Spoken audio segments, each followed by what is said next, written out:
Ba-dam, ba-dam. Ba-dam, ba-dam. Hello. Oh my god. Okay. I don't know what. Oh my god. Are you serious? Yes. Allow. I don't know why my phone has been doing something extremely weird. There we go. There we go. There we go. There we go. There we go. Yahoo! Yahoo! Yahoo! Yahoo! Hello!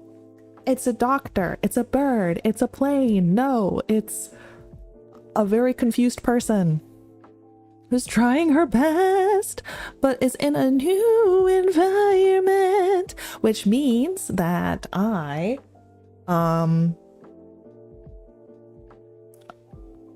having a lot of scuff today. Oh. Okay, well, Sakubot loves you. I hope you know that. Let's see. I need to, I think, re-manage sound alerts. Yep.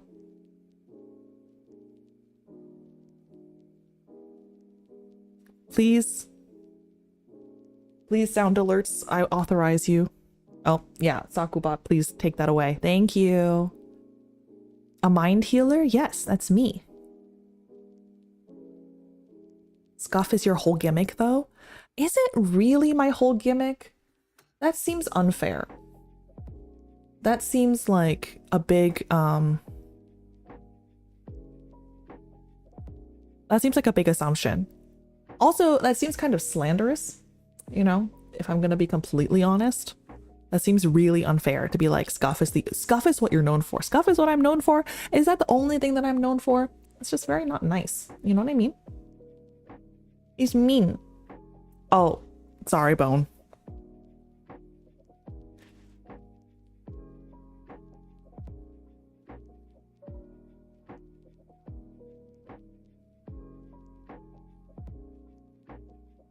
Okay, let's see. Will sound alerts now try to work properly for me? Hello?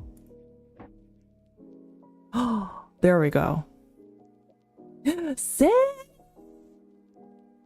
Hi, Kimi! Hi, Kimi! Slander on our Kamioshi, guilty. Confiscation. Yes, they must be confiscated.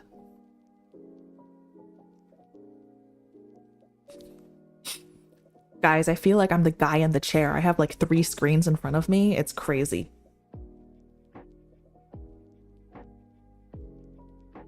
Whoa, 75? 75? That's crazy. 75 consecutive streams? Oh my god. It's meant to hit 36C in the UK on Thursday, so I brought a ceiling fan. Is that enough? 36 degrees Celsius. I don't know how much that is. Let me type 36. I'm a filthy American, so degrees Celsius to Fahrenheit. 96.8 degrees Fahrenheit. That's crazy. That's crazy. That's so much. What? Careful, Lev. That much light can hurt your brain cells, and I guess your eyes too, but eyes are lame. Wait, what light? Huh? Huh? Oh, you mean the fact that I have 3 monitors up? No. It's fine. It's fine. The 3 monitors being up is a good thing. It means that I can, make sure that I have everything up that I need, and I can look up the temperature of something without completely destroying my entire setup. It's 2 computers though. It's 2 laptops. I have a dual laptop set. Oh, okay. All right. Well, I've just been hit in the head again. Thank you. Put 3 more and you'll ascend. Yeah, put 3 more, like 1 on top of each one. I'll just have like a full, like, situation. Zai! Thank you so much for the sub. Hopefully that wasn't like horribly loud for you guys. Damn, nearly a year. Yeah, I know. My debut day is August 12th, so August 12th, it will be a year of Lev streaming. Isn't that crazy? Isn't that absolutely crazy? I've been doing this for not that long and also way too long at the same time.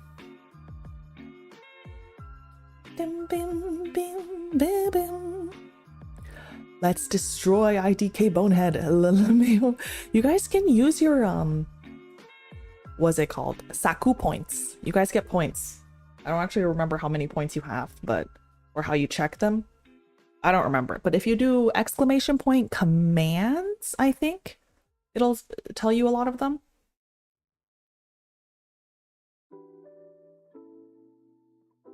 Oh yeah, my thing is broken. So let me just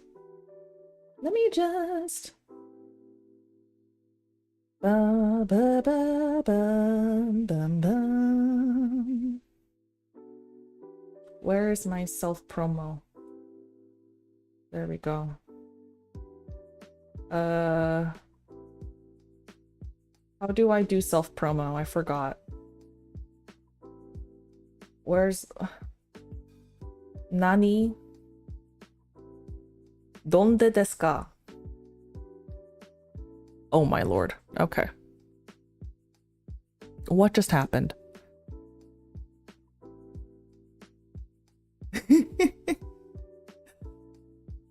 It feels like yesterday I saw you on TikTok. Thanks for everything, Lev. How do I heal?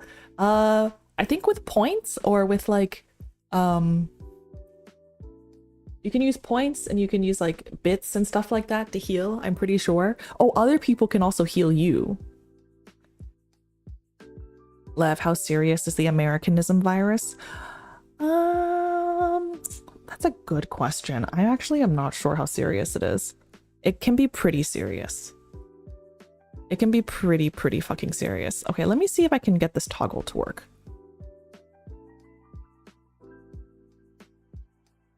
There we go. Yeah. I changed... Let's see. Is it big 67? Or 67 big? I don't remember how I did it.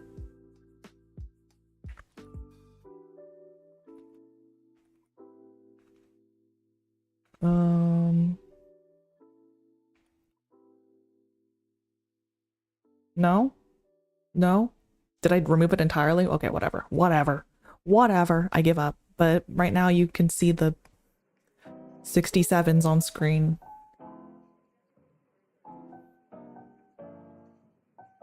Good luck killing me. Easy to find, hard to beat. Unfortunately, the Americanism virus is, it's terminal. It's also contagious, you know, so unfortunately by spending time here, you guys are also becoming Americanized.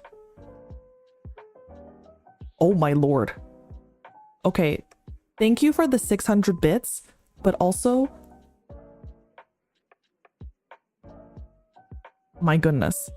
What is that even? You guys. Oh my goodness. Thank you so much for the bits. I can't believe... Oh my god. You're just like, I will not lose to Sucho. I've murdered him. Oh my god.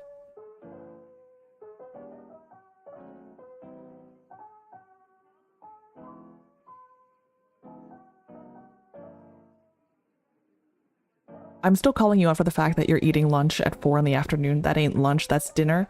Lunch at 4? No, I had lunch at 3. Okay, so question. If you eat a meal at 3 p.m., is that a late lunch? Or is that... 4 p.m. is when I finished, to be clear. I finished at 4, which is why I'm here. You see, I finish at 4, hence why I'm here. Wait, why am I jumping Bonehead? By giving... whenever you contribute to the channel, if you contribute to the channel, like with follows and with bits and stuff like that, you do damage to the current throne holder. Mylin, my friend. Hi, guys. You guys need to You need to follow my friend. Wait, how do you do shoutouts? Oh god, I haven't been doing this for long enough. Myelin. Oops, hi. Hi! Myelin is my friend, okay? My senpai from V Theorem. Myelin senpai. I guess it's like I'm in that weird limbo state where I technically haven't debuted yet, but like also the announcement is out, so you know how it is. Yeah, you guys also win points by defeating the current throne holder or something like that. I don't totally remember how this stuff works. Myelin Sheath reference, I'm assuming. Thank you for the gifted. Thank you so much for the gifted slime. Wow, you guys are not happy. This my thing is literally just a shit ton of it's just does damage. Phylum channel senpai checking in. Hello. Hello, neutrophil senpai. Ugh, sorry, I'm doing the thing. Do you guys also have that thing where you have to sit cross-legged in your chairs? Because that's the thing that I have to do. It doesn't matter how small the chair is, I have to sit cross-legged. Ah! The fuck do I copy and paste? Okay, there we go. Sorry, I'm still in the middle of fucking trying to copy and paste in y'all's, by y'all I mean my friends, self-promo shit. After 2 weeks of no Lev, it's now or never, no? I suppose so. Am I in danger of being murdered or something? I have long-term plans, you guys.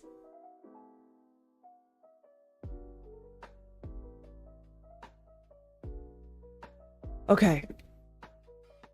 That's an autism thing I've noticed. You know, that is what I hear. That is what I hear people say, is that it's like an autism thing to like sit. It's an autism like thing to sit. Yeah, that's not what I mean. It's like an autism thing to sit up in your chair, or ADHD thing. I don't know. Or is it POTS? Or is it the internet can't make up its mind. Okay, sorry. I'm trying to connect my tablet to the Wi-Fi, the new Wi-Fi at my new place, so that I can show it on screen.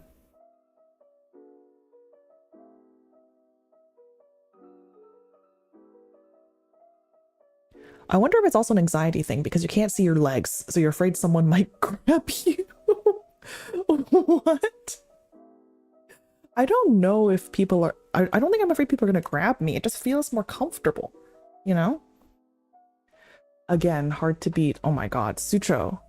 What the fuck? What is... 1,000 bits? Jesus Christ. You guys are... Oh, you're not using a LAN... No, I'm not using a wired connection. You know, I've actually never used a wired connection to stream. I probably should change that, but I just never figured out how. Or... Okay, never figured out how is maybe not the right wording. I never set it up. And now I'm actually not sure where the LAN cable would be here. LAN cable? LAN outlet. My god.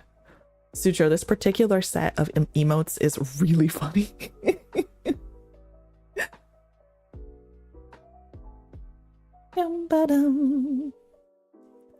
What is happening with this hype chain situation? Hype chain, hype train.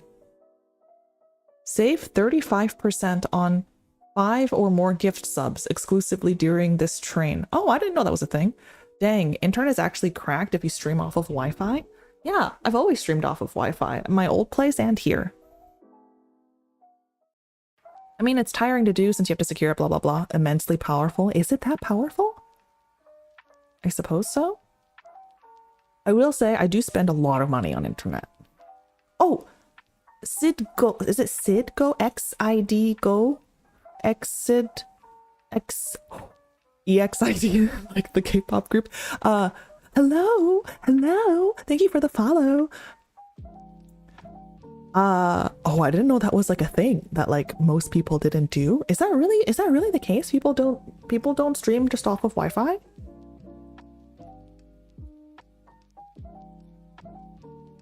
I'm gonna hold off and gift on re-debut day. Oh, that's so sweet. I mean, that'll be a collab though. So I will say, if I really would appreciate it, but also I don't know how much I'll be able to shout out. I'll try to set it up so that I can. I have things on my stream deck that let me like mute myself in Discord so that I can talk just to chat. But yeah, I don't know. I don't like ignoring people in chat, but I also don't think it's polite to talk to chat in stream when you're collabing. You know what I mean? Like too much. I'm so excited for re-debut. I know, me too. Oh, gee, I missed you. Hi, Freezer Milk. Hi. I missed you guys so much. Oh my gosh. I miss you guys so much. Re-debut is like debut as a member of V Theorem, you know? Re-debut is gonna be so cool. Oh my god, guys, I don't have that much prepared. You guys should be excited for my group mates. Mousson and Echolas, the doctor and the mad scientist and the mathematician. I stayed up all the way until 4 a.m. for this. Oh my gosh, that's so sweet. Oh, you should go to sleep. Go to sleep. Go to sleep. Go to sleep. Go to sleep, little baby. Go to sleep. Go to sleep. Goo goo gaga time for you. Ya da da da da da. Ya da da da da. Ya da da da da da da da da da. You're welcome. But seriously, go to sleep, bitch. Go to sleep. Go to sleep. Go the fuck to sleep. I can't wait to tell them about the water in cereal incident. Guys, it's our debut. It'll be our debut stream on Friday. You can't make me have a bad impression. Okay? I'm gonna fall asleep right now. Do it, Myelin. Go to sleep. Get that. Oh god. At some point I learned sleep phases like EEG was alpha, beta, gamma, alpha wave. Which one is awake? It's always non-intuitive. But I'll definitely be there next stream. Okay. Thank you so much. Yeah, you should go to sleep though. All right. We unlocked an emote. Does it unlock it in the channel or does it do something else? Due to packet transfer rate instability tends to cause stuttering or frames dropped. Ah. Alpha. Okay, thank you. Thank you, guy on YouTube. Oh, my lord. Your profile picture freaked me out a little bit. What happened to Toe Sucker?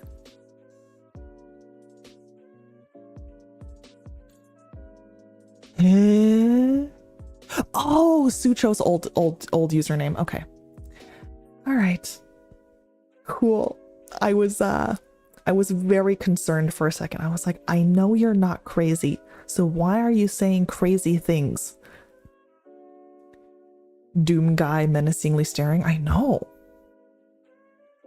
Wait, is that Doom guy like the guy from Doom? Like from Doom Eternal?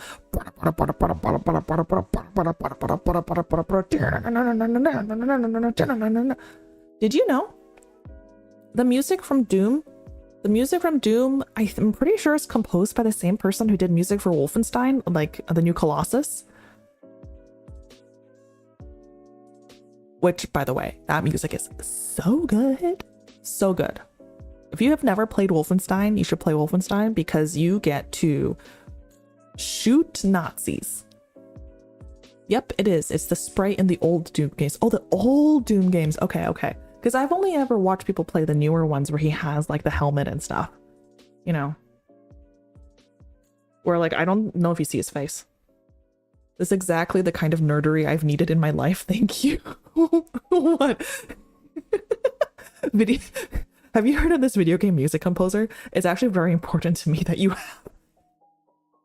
Look, that specific like rock thing. Is it Darren? Darren Korb did something a lot like that for Hades, like incorporating like rock into the video game music. Video game music is just so interesting, right? Because it's not exactly background music, like music, right? Like elevator music, right? It's not supposed to totally fade into the background. It's like scoring a film in that it's meant to elicit a feeling or support a feeling.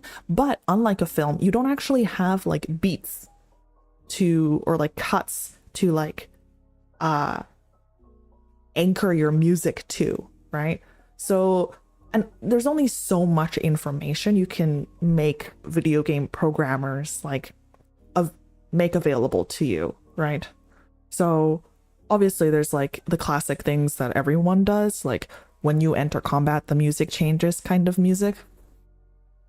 But oh my goodness, Chris! Wolfenstein is so cool.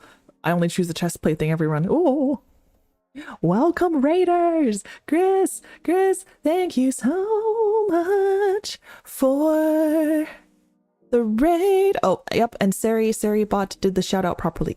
Beautiful. Jingliu is the best character. Did I hear Wolfenstein? Yes, you did. Also, I also love Jingliu. I actually, you know what's really annoying as someone who actually kind of knows Chinese is that when I play games where, okay, the problem is, let me say what I'm about to say and then actually introduce myself again. The annoying thing about kind of actually knowing Chinese, because I grew up as a Chinese person, implies that I'm not Chinese now. I am still Chinese. I spoke a lot of Chinese growing up, is that I don't know Chinese well enough to read Chinese, right? But that means that I have to work on like pinyin, right? Like the actual like Romanized, like Arabic letters type versions of words. The problem is that Chinese is a tonal language. And so you actually don't always know the tones if all they give you is the letters. So I don't remember what that sound is me slapping my head. I don't remember what the tones are. Is it Jingliu or Jingliu or Jingliu or Jingliu? I don't think it's that. That doesn't sound right. I don't think anyone would name their kid that. Jingliu, Jing Jingliu, Jingliu.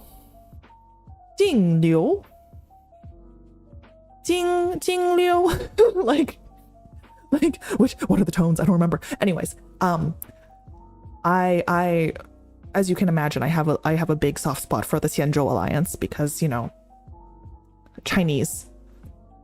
That, I don't know. I mean, that's fair. I probably should just listen harder because I do the weird thing where I have English subtitles and Chinese audio when I play Hoyoverse games.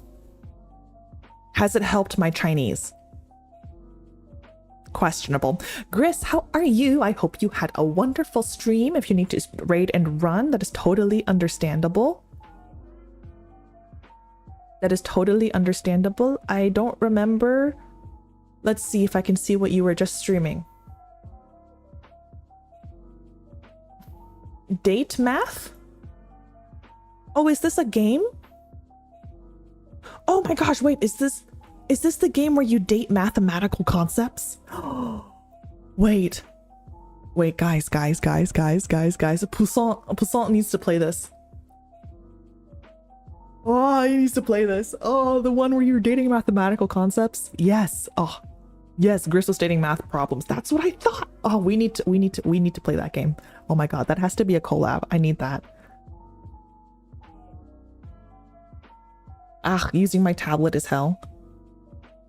Tablets are hard to use, yes. It's a game about dating math concepts. Yeah, it's really good. I recommend 100%. Okay, yes. I think I remember seeing the development of it on Twitter. Like someone posting the art and I was like, wow. They're hot. I was like, wow. That's hot. They look really hot. So the concepts are really, really good. So I highly recommend. Also, Pi is my childhood crush. 3.14192633849793384626433 is as far as I remember. I've tried to memorize more than that, however many numbers of pi that is, but I've never succeeded. For whatever reason, I get to 433 and then I'm just like, fuck, I don't know. I just have beef with math. Why would you have beef with math? Math is like the cornerstone of so much in the world. Math is super cool. If math was a person, I would punch it. That seems unproductive. That doesn't seem like a productive way to communicate what you would like from math. But yes, okay, hello, my friends who are new here. My name is Lev Vellichor. I am a psychiatrist in my day job, in my day life, or lore accurately wise, I am a mind healer, I guess.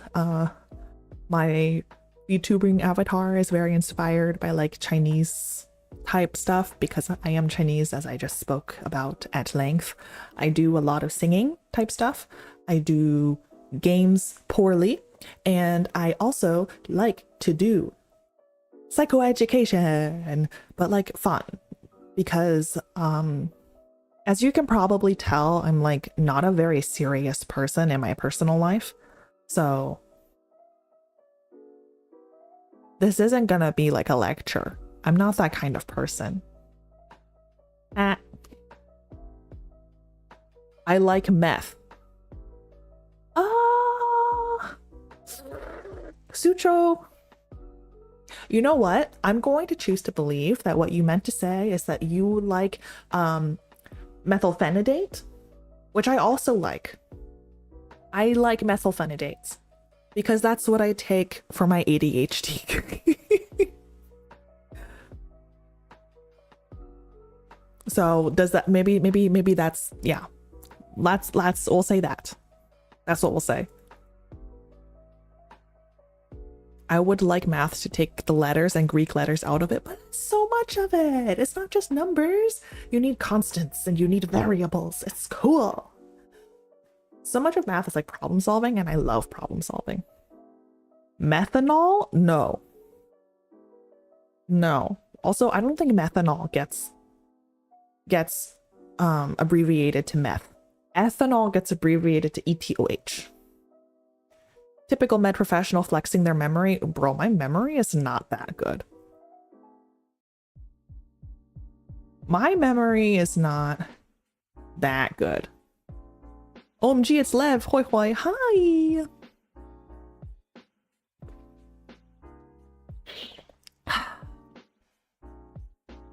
Hoi hoi. Alexandra, hello, welcome back. Thank you so much for being back. I know I've been away for a little bit. Okay. Give me a hot second as I try to remember how to connect my tablet so that you guys can see what I'm seeing. Where the fuck did my pen go? Okay. Bum. Share. Present with screen share. Share screen. Accept. I don't know pi further than 3.14, but I can say pneumono ultramicroscopic silicovolcanoconiosis. Jesus. Well, that certainly is something. My goodness. What is that again? Isn't that the... It's like some lung thing that happens because of, yeah, caused by silica. That sounds right. Kaboom! Oh my god, Alexandra. Thank you for doing 194 damage to Sucho. Okay, let's see. I think... no. Lower left. Yes. Okay, cool. Also, if anyone else is a streamer and is curious how I'm using text commands in chat to be able to move my model around, I can tell you someday. Toggle.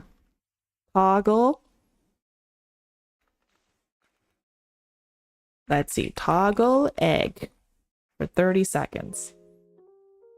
There we go. I now have an egg on my head for 30 seconds as I try to figure this out. No. I don't want it to show that. Damn, that's cool, right?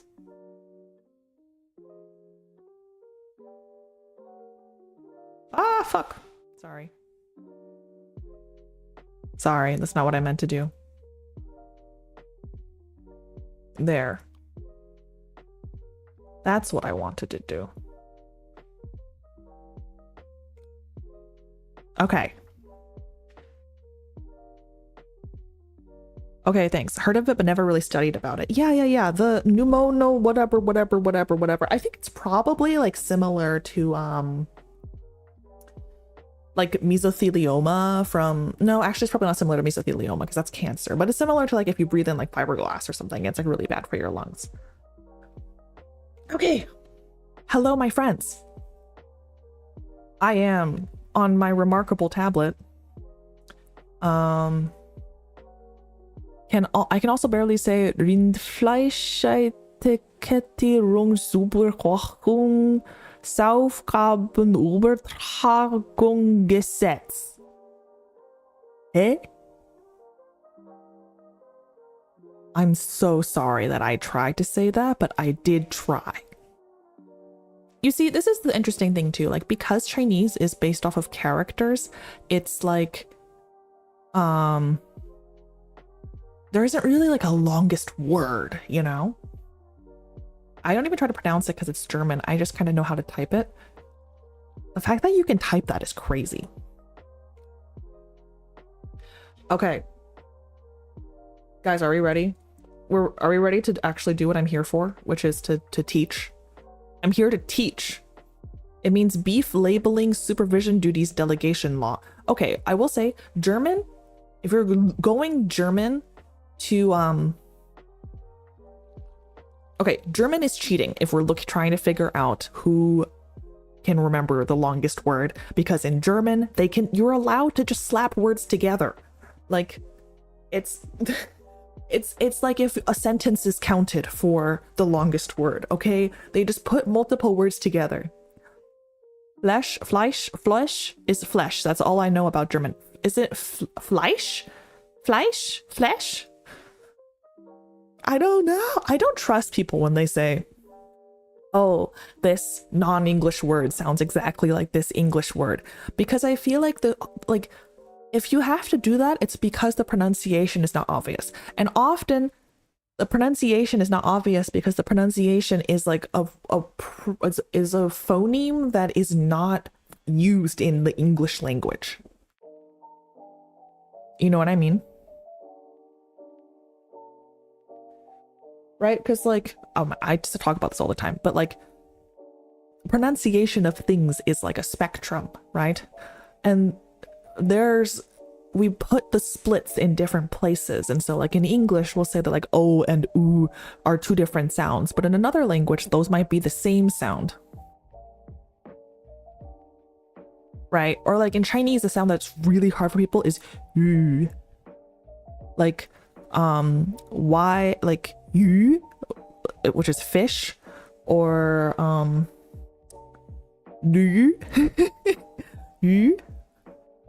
It's a U sound that we don't really use in English, but it's like it's separate from U or O. You know, A, O, E, I, U, U are the vowels in Chinese. A, O, E, I, U. And like the U is not like a sound that people tend to use very much. And then there's also some other ones like C in Pinyin is a t's, like a t's sound. Anti-baby-pillen. Yeah. The German word I sent is the longest word in German. Oh my lord. And I won't type it again. Okay, that's fine. That's fine. You don't need to type it again. I don't need to see it again. Okay, guys, you're distracting me. We're not here to talk about the longest word. We are here to talk about, my good friend, something that everyone on the internet is talking about these days, which is attachment theory.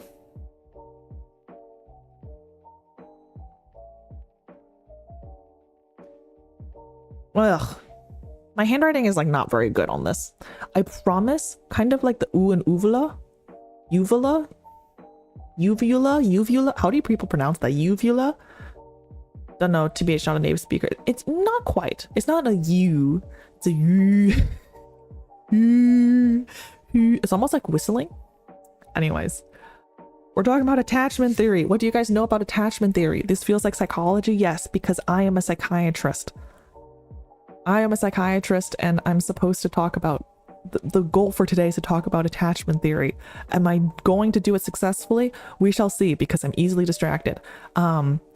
I'm so excited. I've never learned about this in depth, so I can't wait to hear more. We'll see how in depth I'm able to get. But personally, this is the way that I approach doing therapy also, so that's why I find it very interesting. What do you guys know about attachment theory? Do we know anything about attachment theory? It is okay if the answer is no. It is okay if the answer is no.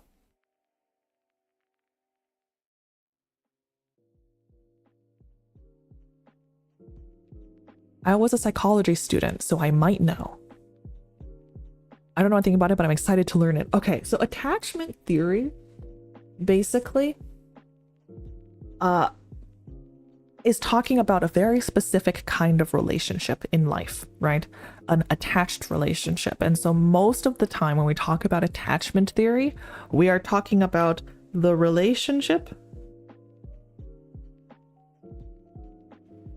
between a baby and caregiver. Okay.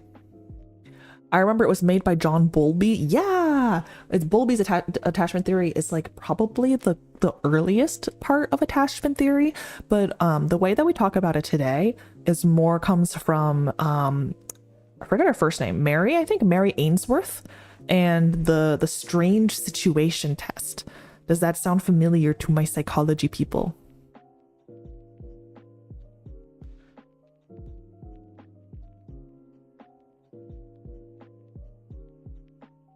Okay, so I'm going to erase this real quick. The strange situation.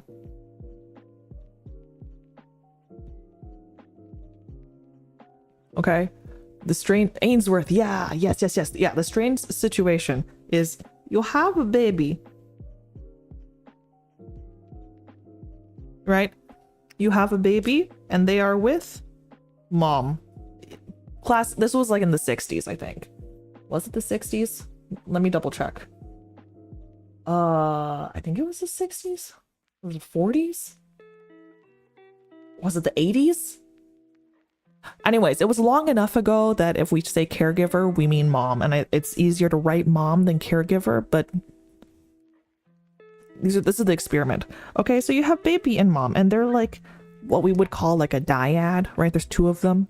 This is where the famous like no infant exists alone sort of a thing, right? Like a baby is always a baby and a caregiver. A baby is never just a baby, or else the baby is dead, which is bad.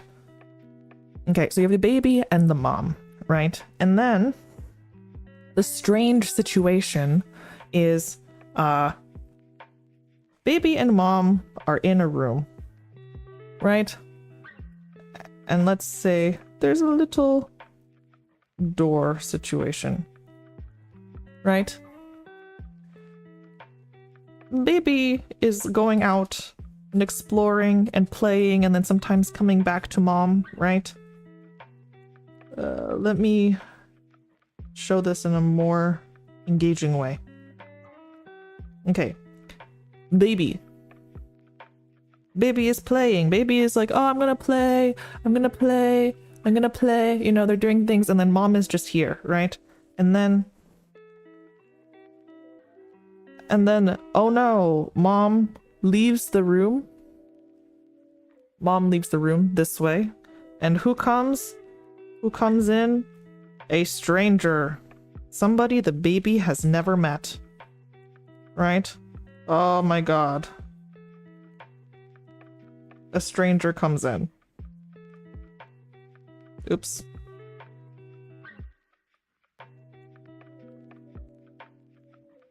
Right? A stranger. Oh my lord. The stranger comes in. Okay. Are we talking about the strange situation experiment? Yes, we are. Right? The stranger comes in, and then we see, how does the baby react? Right? Do they do like a, you know, Solid Snake style, like, or what? Right? And then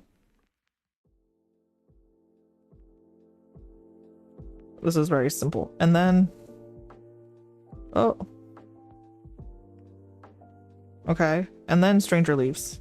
And then mom comes back. Okay. Basically.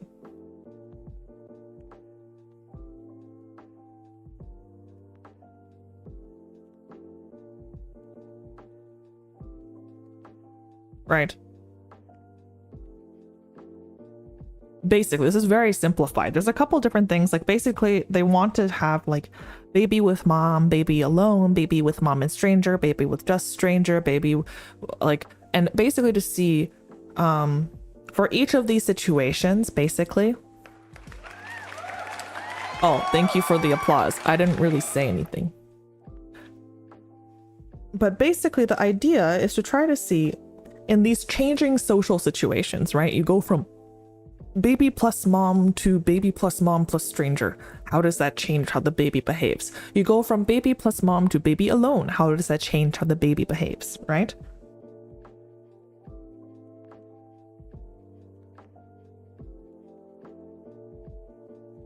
So, basically, if we think about a baby plus mom, like, dyadic situation, right? Ideally, you would want them to be securely attached, right? So what does it mean to be securely attached? Like, secure is good. Okay? So secure attachment,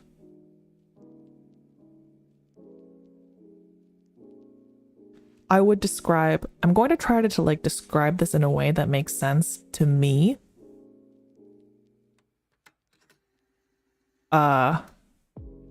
Actually, how should I do this? Because I also want to get to adults at some point, but I'll get there in a bit. Okay, so secure attachment basically means like mom is safe.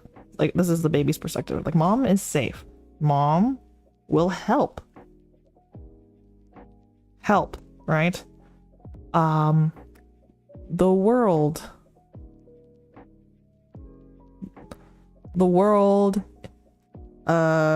is, I don't know when to say if the world is safe, but oh, you know what it is? It's mom will protect me if I need.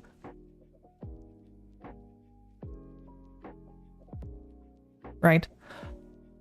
So this is like a baby that takes their cues from their mom. Like, if mom is okay, then I am okay.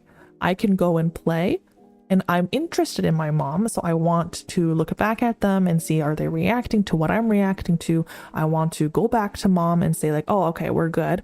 And then you go out, right? It's called, one of the hallmarks of a secure attachment with a child is called the secure base, right? Where you see this if you look at kids, is they'll, when they're in a new environment with their parents, like they'll run off, but they will come back, right? They sort of do this like loop-de-loop-de-loop-de-loop-de-loop-de situation. If they don't have object permanence, does that mean the stranger just doesn't exist when they leave? Yes. Yes, the goal is not, do they remember that the stranger exists outside? It's more like, what happens when their social situation changes? When we go from mom is here to mom is not here, how does the baby react, right?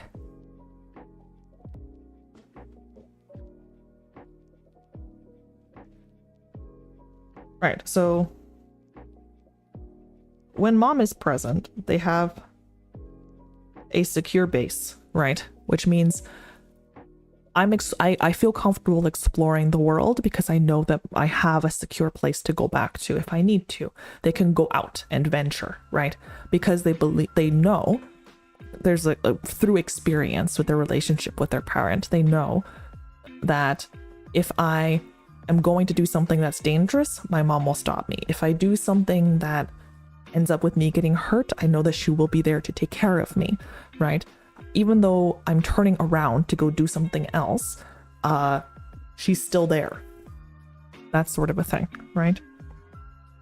And then what happens when the mom leaves them, right? Obviously, babies get very upset when their caregiver just disappears. Usually they get a little bit upset if they're attached at all, but a more securely attached infant is able to tolerate that distress more because there is trust that this is a secure attachment and that their parent will come back if they need them.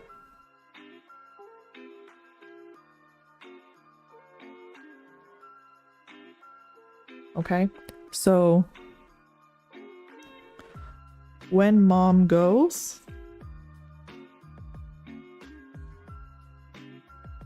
distress, but able to tolerate.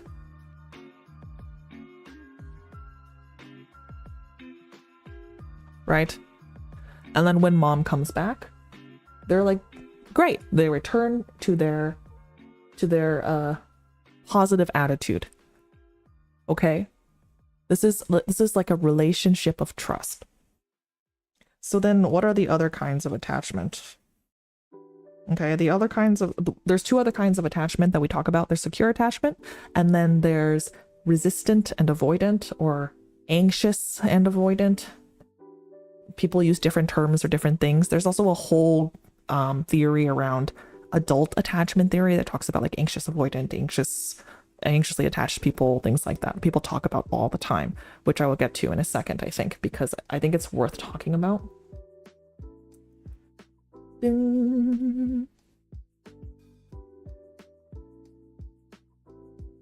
It's a much deeper meaning of secure. I thought it was like physical touch, line of sight only. No. It's like, even as a baby, we have social relationships. Yeah, and I actually will get to this in a second when we talk about like adult relationships and how it relates to attachment, because I feel like it has a lot to do with the difficulty of having like good social relationships in life, right? Okay, so there's the other kinds of attachments are insecure. So the first kind is the very sad, insecure avoidant. Okay, the way that I think about it is that a baby that's insecurely attached in an avoidant way essentially has no relationship with their caregiver, right? The baby, like, they don't have a relationship, basically, right? You can imagine this is like meant to be a relationship, but it's been broken. Like, essentially, to this baby, mom doesn't exist. Okay? When mom is present, ignore. When mom is gone, no reaction. Okay, and why does this happen is the question, right? Like, how does it happen that you have a baby with their caregiver who seems entirely uninterested in their caregiver when the caregiver is present, has no distress when the caregiver leaves, and doesn't seem particularly interested when their caregiver returns, right? That is a baby that obviously is not securely attached. In fact, you would kind of argue they're probably not attached at all, except for the fact that when you put, this is a really sad thing, if you put like a heart rate monitor on them, there have been some studies that show that their heart rate will go up when their parent leaves, indicating stress, even though on the surface they're not actually showing it, right? And if I have to put this into words, into like thoughts, I would say in this situation, it is a relationship without trust, right? Inherently, a baby will always want a secure relationship. That's what they want. But if that's not what they have, then they'll react in certain ways, right? Like they seek out affection, physical touch, safety from caregivers. If they don't get that, then they might react in these ways. And so one of the ways is, I don't trust that you will come to me if I'm crying, right? Like basically it's a baby that's used to being ignored. If I'm in distress, you will not come. If I need you, you will not come. So then I shouldn't trust you at all, right? And it's very interesting that even as infants, we have this desire to protect ourselves, right? Basically,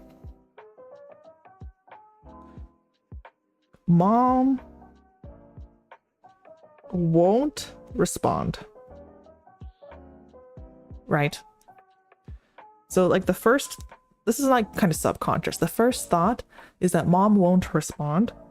The second thought, right, is if I ask and get nothing, that is very painful, right? Like the situation of I'm making a bid, we call it a bid. You make a bid for affection, you make a bid for attention, right? If you are maybe we can make them a little older. If you are a child and you seek attention from your parent and you don't get attention from your parent, some part of you will learn that that's how they will respond, right?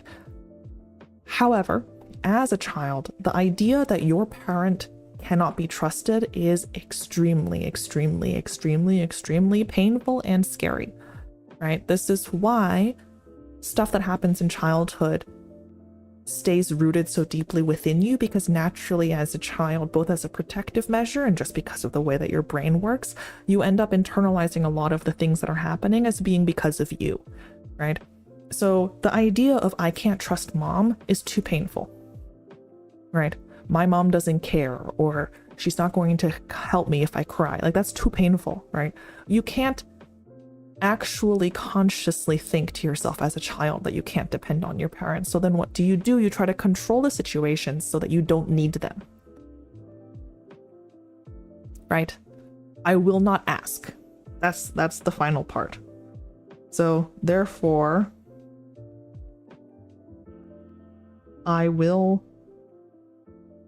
not ask, right? Oh, let me scroll down a little bit here. Right? Therefore, I will not ask. Like that's the thought process that they go through subconsciously.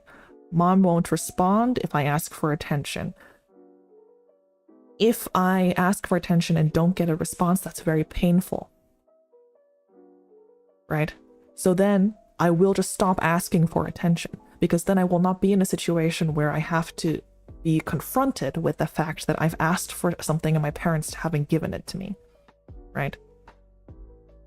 They just try to avoid the root of the action to get, yes, exactly. They just try to avoid it entirely, right? This experience.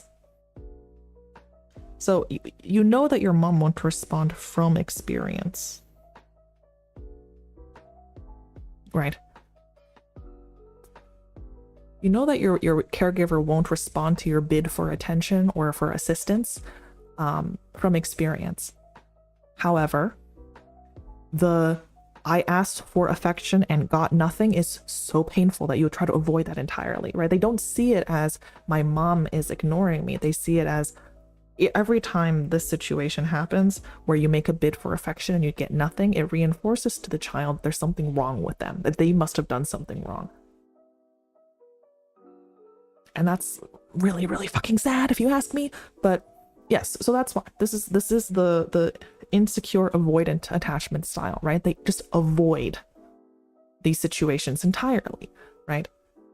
They know on some part of their mind, I guess, that they don't have a secure relationship, right? But being confronted with the truth of not having a secure attachment to your caregiver is so painful that they deal with that by avoiding those situations entirely. So it just makes an ice wall grow around them from birth. I mean, not necessarily. It's not necessarily that extreme. These are all like on a range, right? But it does make it hard for you to trust people.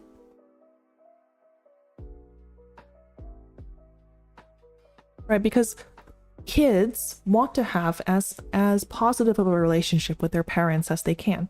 All kids want this. It's just inherently from birth, right? We all want to have as positive a relationship as possible with our parents. If you are a child and every single time you ask for help, you get rebuffed, right? If every single time you ask for affection, attention, you get met with this, you are being annoying or I'm going to ignore you, then you learn that not getting any reaction at all is better than that, right? And so what you learn is, therefore, I will stop making these requests. That's how I have the best relationship possible with my parent.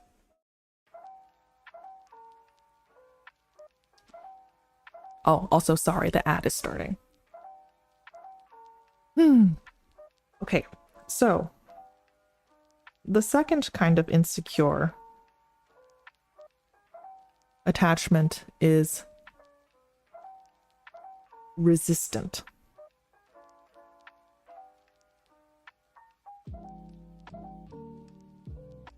I see a reflection of this in myself, but I digress. Please continue. That's not uncommon, I will say. That's not uncommon.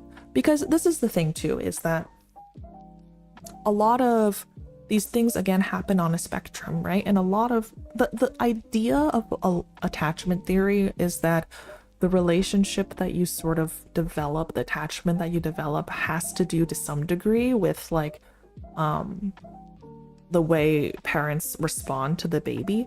But I don't think it's fair to say that it's like a parent's fault necessarily, right? It's that sometimes babies make bids that parents don't recognize as bids, or, you know, things are just so stressful in life that a parent can't be perfect. That's just never going to happen.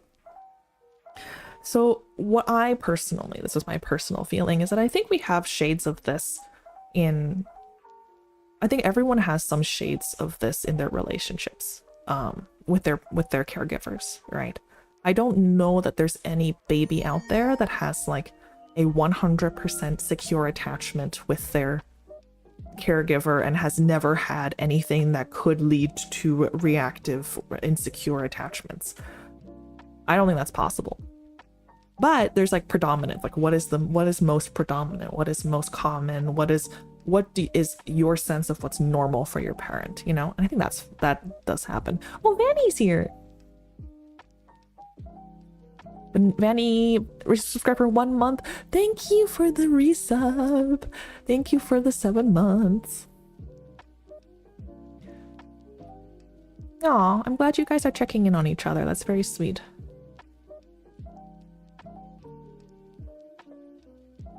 Okay. Yay, the ad is over.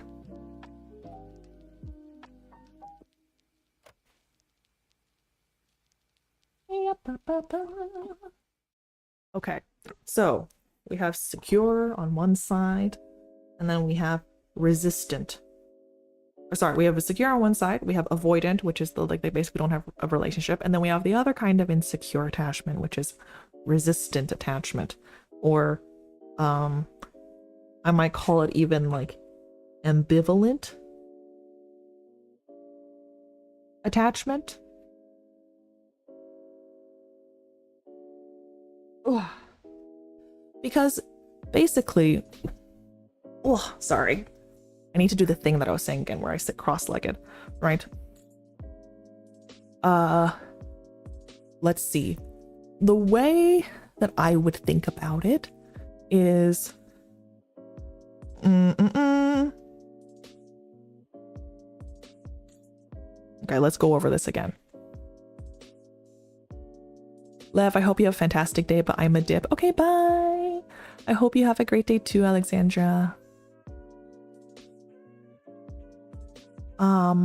talking about things with my IRL friends is kind of awkward. That's why I think everyone should have a therapist, personally. Like, it doesn't even need to be the case that you should have a therapist, like, that you see every single week for your entire life. I don't think that's necessarily the case. I don't think everyone needs that kind of time commitment, but I do think that having a venue where you're able to reflect on yourself and to sort of develop curiosity about who am I, what do I want in my life, how am I feeling about things, how do I know what I'm feeling about things, let me try to understand the relationships in my life, let me try to understand why relationships tend to turn out a certain way for me. Is there something I'm doing to make that happen or to make that more likely to happen? Like, I think all those things are really important. And especially in a world where we are not often left alone in our own heads with our own thoughts. We're often like confronted with other people's thoughts. I think it's good to have a mechanism in your life where you can get away from that to like grow as a person. So in any case, I think everyone should have access to therapy, and I think for most people, experiencing some kind of therapy at some point in their life is probably good. And part of that is because they're not part of your personal life, right? It's a different kind of relationship. It's like inherently, like, because they aren't a part of your personal life, there is a sense of safety there, right? Because you know that whatever you say will not actually, like rationally, will not actually have like social consequences, right? So you can learn to be vulnerable. Emmy, hi. Lev, how are you? I'm good. I hope you're doing well. Okay, so situation one, right? Caregiver is reliably supportive or responsive, right? If you are a baby,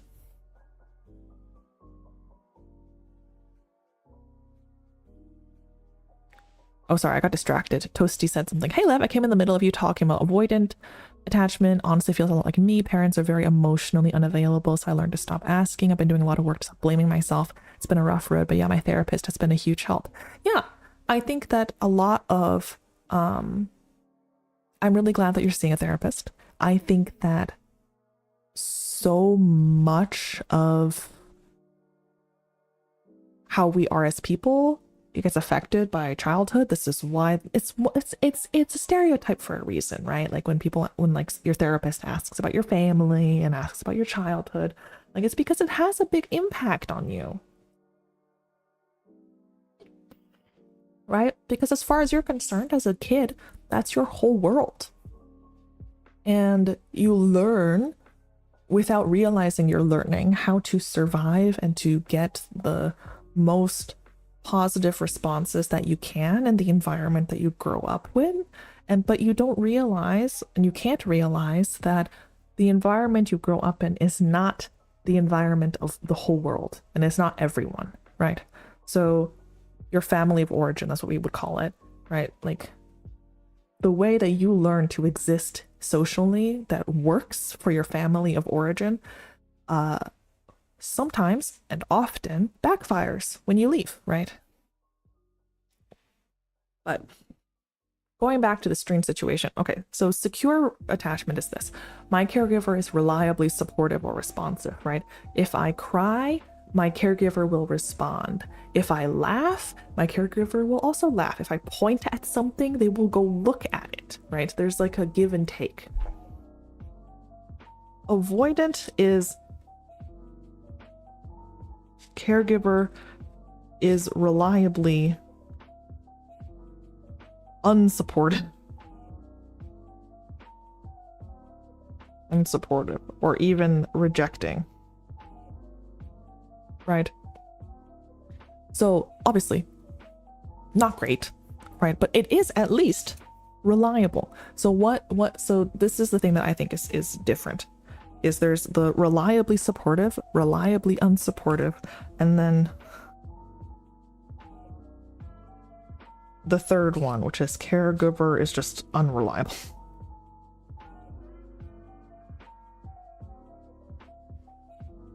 Right. And this is what I would associate. This is how I would think about it as like, especially as a lay person, right? If your baby or caregiver is reliable, that's a secure attachment. If your caregiver is reliably unreliable, that's avoidant attachment, right? Here, avoidant, and then this is resistant.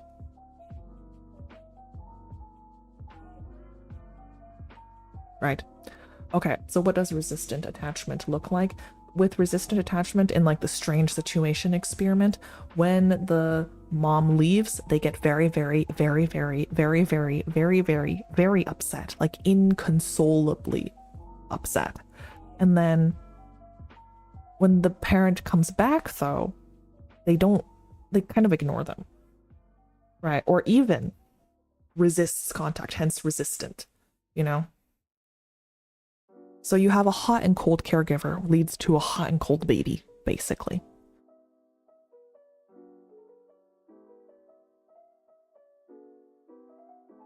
Right? Because basically what happens is that you get a baby that doesn't really know how to get a response out of their caretaker that they need, and they also don't really know what kind of responses they will get, and that's why this is like kind of painful. This is in my view, this type of feeling extended into adulthood is painful. This leads to like more what we would call like an anxious attachment. An anxious attachment as an approach to a lot of relationships is a very painful way to go into relationships because it's inconsistent, right? Basically, they go from don't leave me, don't leave me, don't leave me, don't leave me. I'm going to scream, please don't leave me. You know, I don't want you to go. I don't want to be alone. I'm really in a lot of distress. Maybe if I scream loud enough, if I cry enough, my parent won't leave, right? Because I'm not sure that they'll come back. Right? I'm not sure that they'll come back. I don't know what's going to happen. I just know that if they're in front of me and I can see them, then they're here. But then when they do leave, it's like, okay, no, well, now I've been hurt. Now I've been hurt. And the last thing that I remember is that they hurt me and can't be relied upon. So when they come back, it's, oh, I don't need you. I don't need you. I don't need you, because clearly crying didn't work. So I'm going to do the opposite of that. Right? I thought they get clingy when the caretaker returns, but that's an interesting reaction. I think they can also get clingy. It's basically just like you have an inconsistent caregiver, so you have an inconsistent child, right?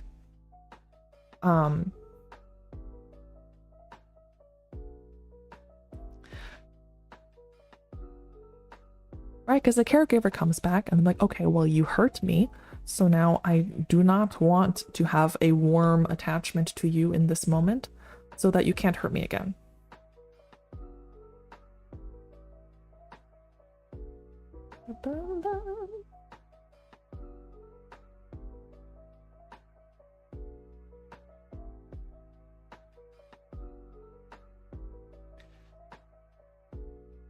Yeah. Okay, so this is secure, avoidant, resistant, and then there's like, there were also some babies that were just like completely unpredictable, and those were called disorganized attachment, because they're like, I don't know what that is.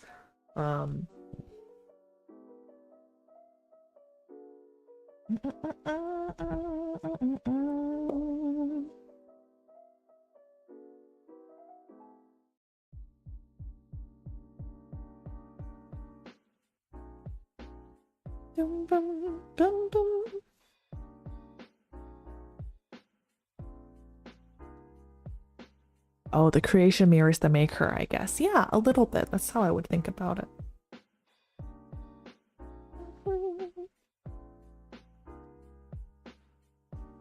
Right, because ultimately, like I was saying before, right? When it comes to infant caretaker relationships or child caretaker relationships. The child will grow into the kind of relationship that allows them to have as much positive reinforcement, affection, attention as they can get, is one way to think about it, right? So what is the way that I need to be and that I need to act to have as positive of a relationship as possible? I don't necessarily mean positive in terms of warm, because positive means like attention, and sometimes anger is also a form of attention, right? And so through the experiences that they have with their caregiver, the child will learn what is the way to get as much, as good of a relationship as I can have, right? Like you react to your parent, because your parent is all you know of the world, right? That's like the first and most important relationship that you have is with your caregiver, which you must have had, right? I've never been this interested in psychology before, but I like the way you show the work. Thank you. And so then that like mirrors how you think about the world, right? Like, is my caretaker dependable? Can I trust on them if I need them?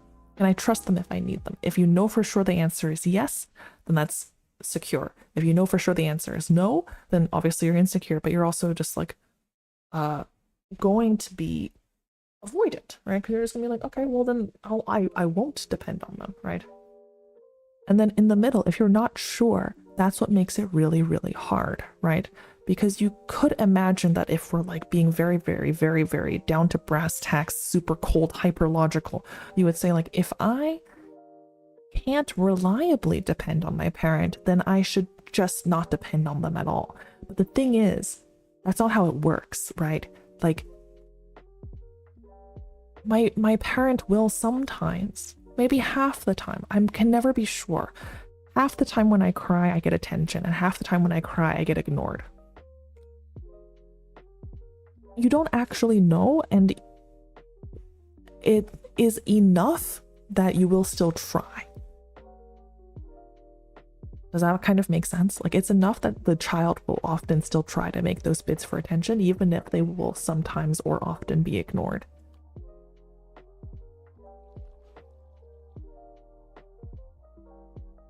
And so then that's how you get this like very, the swings in their affect get larger and larger and larger. Same, I normally like the hard sciences better, but having a person explain it like this is neat. Oh, thank you.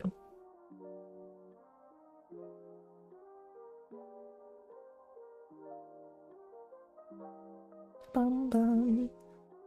Yeah, there's still a chance, I guess. Yeah, and also often what they learn is, this is like how you get like, often how you can get like tantruming. It's like, if I get this upset, my mom doesn't respond. But then if I get this upset, my mom doesn't respond. But if I get this upset, my mom did respond. So then the next time, I'm just going to get this upset and they don't respond. Maybe I just needed to be a little bit more. Maybe even a little bit more, you know? Right, like what they learn if you're like, don't respond, and then respond here, is I just need to cry more,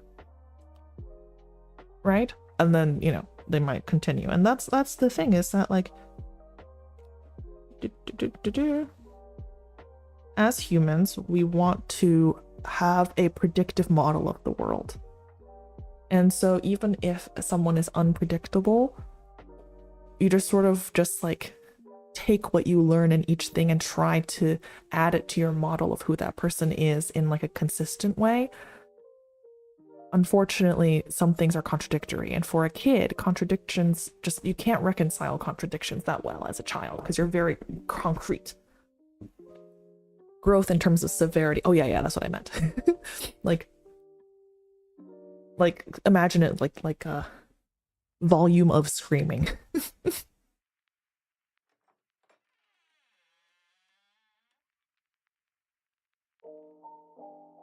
Ba-da-bum.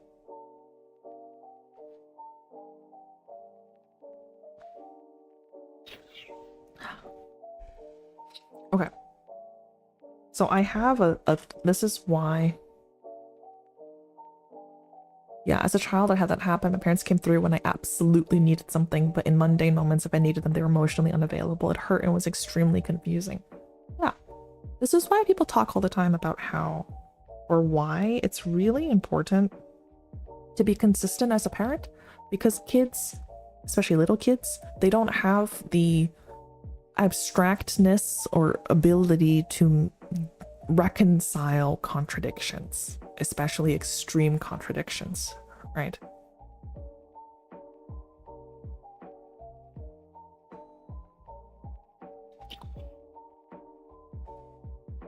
That's deep, my bro. I hope you're doing okay now. Yeah, I hope so too. I mean, it sounds like you're doing better.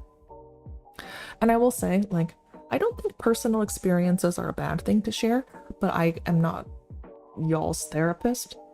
This isn't to say I don't want you to share. I think it's more like I can't really comment beyond like in an academic sense. You know what I mean?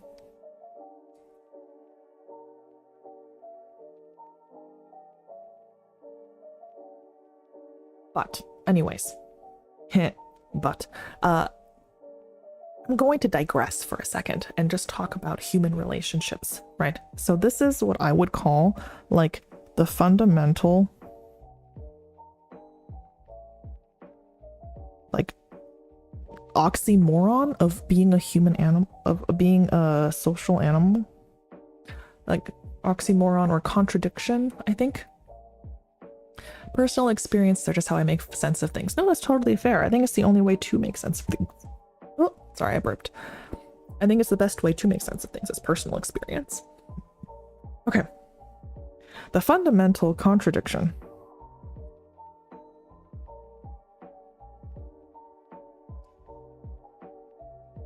of being human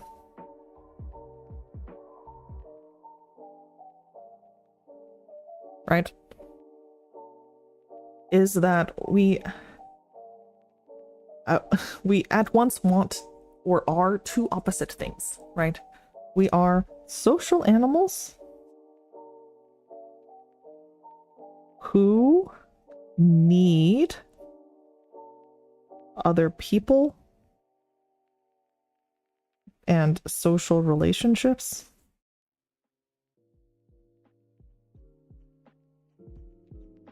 to function. Like, we need other people and social relationships just to function as people. This is why solitary confinement is torture.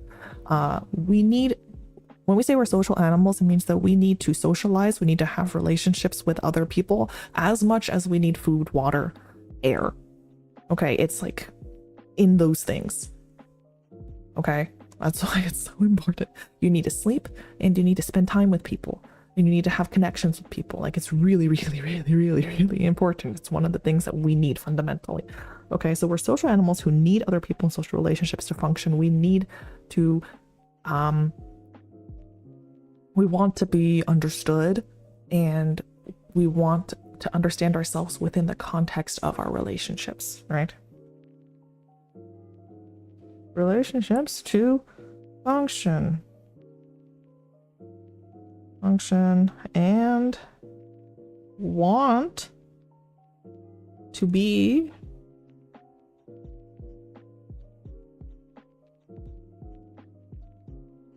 understood and seen and all that stuff, right? But then at the same time, we are individuals who cannot actually 100% see and understand each other, right? Like, I can't actually 100% go into your brain and be like, this is what you're thinking. Let me just like move myself to the right a little bit more there, right?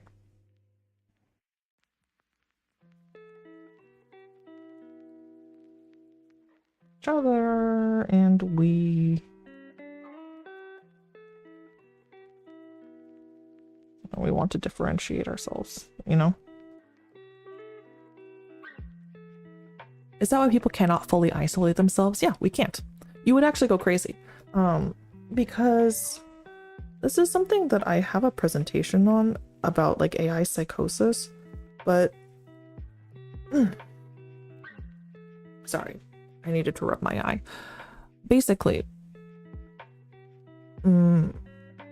inside of your brain, you have a mental model of the world, and that mental model of the world depends on other people's mental models of the world. You know what I mean? Like, this is why we reality check each other. This is what reality checking is. This is why Am I the Asshole exists, right? This is why, hey, did you also hear that? Did you also see that? Do you think that this is stupid? Do you think that that makes sense? Like, we check in with each other all the time because we need other people to try to constrain and correct our perceptions of the world. Let me put it this way. Your brain, and I'm not trying to be like body horror-ish here, but your brain cannot see in and of itself, right? Cannot see, hear, feel, touch anything. It's locked inside of a skull prison, right? Your eyes are the only part of your nervous system that are exposed to the world. Your eyes are actually part of your brain. But like what we experience as like I'm seeing things, I'm hearing things, I'm feeling things, I'm thinking things. All of those things are like made up in our brains, and we try to make it as accurate as possible, but it actually fundamentally cannot be accurate, right? Like, our experience of the world is fundamentally a hallucination that we try our best to make it as close to reality as possible, but in order to make it closer to reality, we basically just have to check with each other.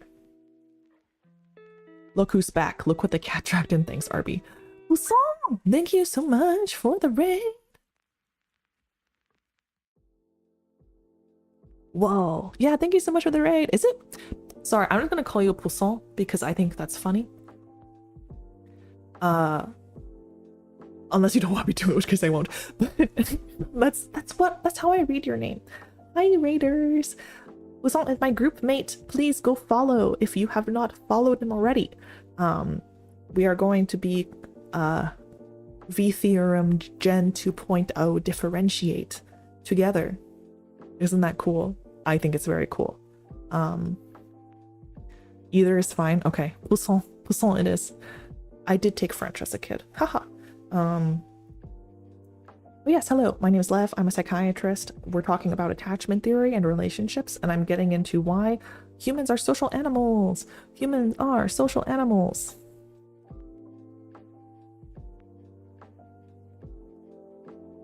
Okay. So, oui. S'il vous plaît. Je t'aime. Oh, thank you for the hydration reminder. Give me 1 second.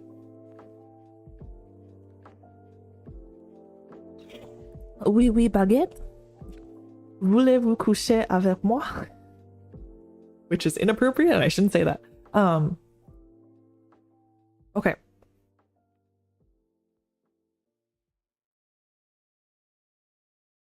I'm going to go to a different page real quick, just to give you a point, right? Vision is a hallucination. Or maybe, okay, I'm going to say this.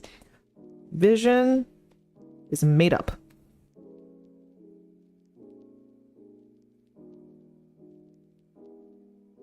Okay?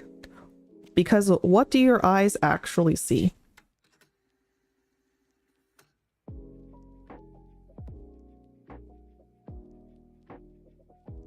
What do your eyes actually see? They don't see what you think they see. Because right now you think you are seeing the world in motion without pause, right? It's in motion. It doesn't pause. It is fully in color, right? And it's right side up. But what does the information that your eyes actually get, right?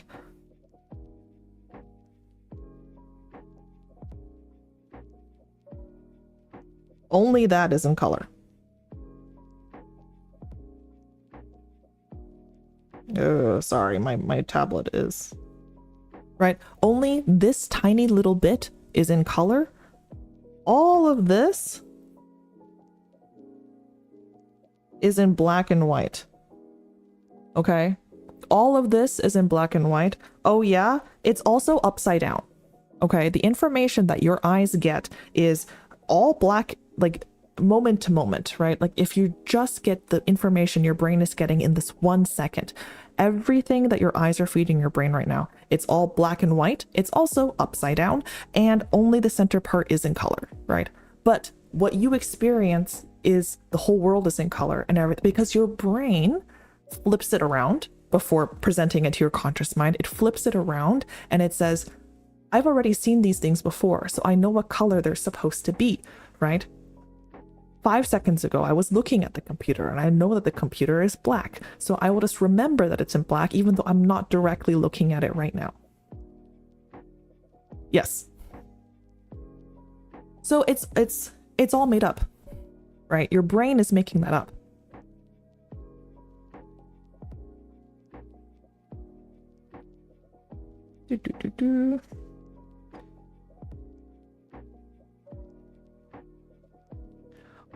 What? I knew about the upside down thing, but black and white. My eyes have great taste in Pokemon games. I know. Right, like the actual data input from your eyes, right? I've been summoned by Toasty lol, but I don't stop by nearly enough. Oh, it's okay. Thank you for your first time chat, and thank you for coming. We're a little bit far afield, but I'm talking about the subjectiveness of our worldly experience. Presenting it to your conscious self. Never heard of that statement, but damn if it isn't good. Yeah, exactly. There's so much of your processing is unconscious. This is what we mean when we talk about the unconscious, right? The actual input from your eyes is mostly black and white.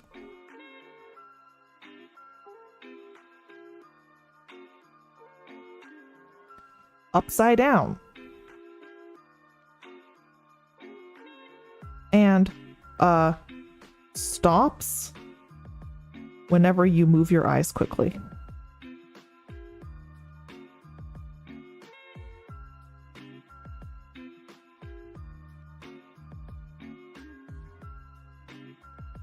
Wait, that was my first time chat? I swear I've been here more. Sorry, Lev. No, it's all good. I get it. But like, what if you just see good and thus live good? I mean, you can see good, but the input from your... So like, on top of this, for me, blurry. Because I don't have good eyes. I'm very nearsighted. I'm almost blind, actually. Yes. I'm actually... legally blind without corrective lenses. So I'm not allowed to drive without corrective lenses that are so much I need special prescriptions, but in any case. Yeah, this is true for everyone, right? The actual input from your eyes, mostly black and white except for the center. It is upside down and it pauses every time you move your eyes quickly, right? Have you ever had that situation where you look at the clock and it seems like the second hand takes longer than a second? How does the color thing work when seeing colors for the first time? I'm not quite sure what you mean. I'm not quite sure what you mean.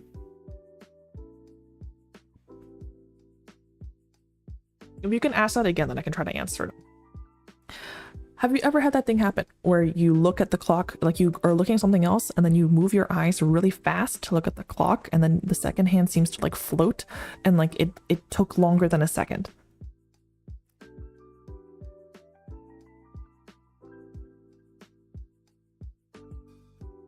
If that hasn't happened, then maybe you just haven't noticed, because that is what generally will happen. And the reason for that is that when you do what is called a saccade, Yeah, yeah, okay. See, someone's listening to me. When it's called a saccade, right? Where basically means you move your eyes really fast. You focus at point A, you go from focusing at point A to focusing at point B, right? So when your eye is looking here and then moves to look here, this part takes time. And your eye moves fast. Right?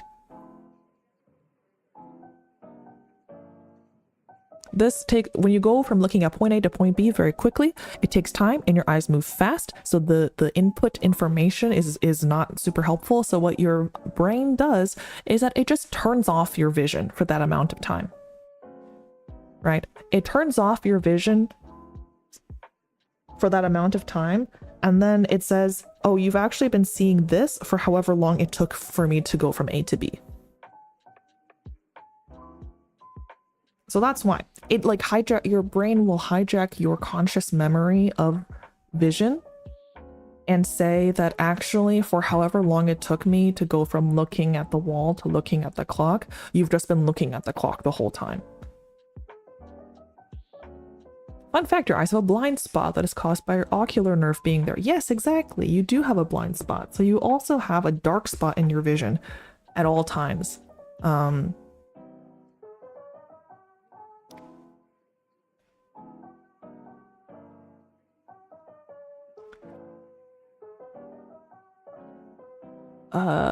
You know, like when we're babies and we see the world for the first time.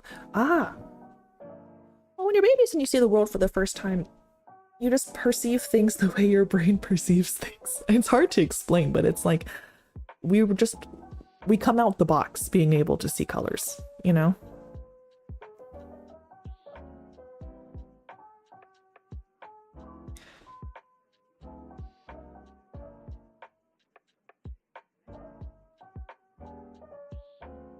So my mind fills in the gaps in vision when I move my eyes around. Exactly. Yes, now my OC will use the tiny blind spot to defeat his nemesis. Well, you actually can like take advantage and try to find your blind spot. If you don't move your eyes for long enough, then your blind spot will actually like come into your perception. Because basically your brain fills in what's supposed to be in what it thinks is supposed to be in the blind spot because your eyes move around all the time. So with your eyes moving around all the time, it just gathers whatever information is there, covers the blind spot typically, and just acts like it's always been there, right?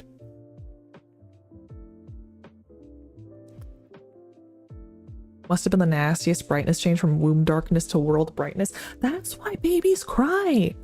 When babies are in the womb, their lungs don't breathe air. Their lungs are full. Their lungs are full of liquid, amniotic fluid. They're not breathing through air. They're breathing through the placenta, right? They've never had to breathe through their mouth into their lungs. They've never had to actually eat. It's bright. They don't know what's going on. They haven't heard things through air before. So it's a big shock when they get born into the world. So of course you would start crying. What does our blind spot look like when we zone out our eyes? I've done this experiment on myself before. As you can imagine, it kind of just doesn't look like anything. Because you're blind there. It doesn't exactly look like darkness. It's just like there's some part of your vision where you can't really see things properly. Do we ignore our own noses? Maybe a little bit. You can't, it depends. I don't know how much you can see your nose.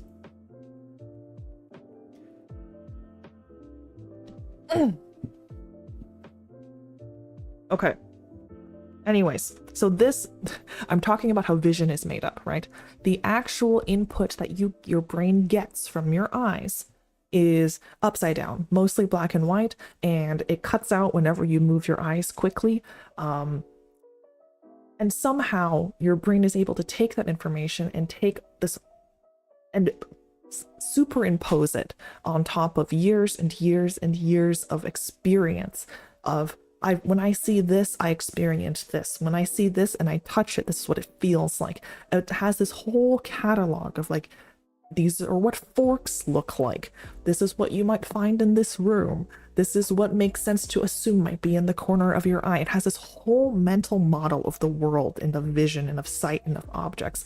And so it takes this very limited information moment to moment and turns it into a perception of the world that it's trying to be as accurate as possible. But of course, it's going to mess up at times, right? And this is why we see things that aren't there sometimes, or we hear things that aren't there sometimes. Right? So many nested heuristics. Yes, exactly. And the thing is, this is the secret. This is the secret to understanding your brain, okay? It's not just vision, it's everything. Okay? Your brain does this with everything.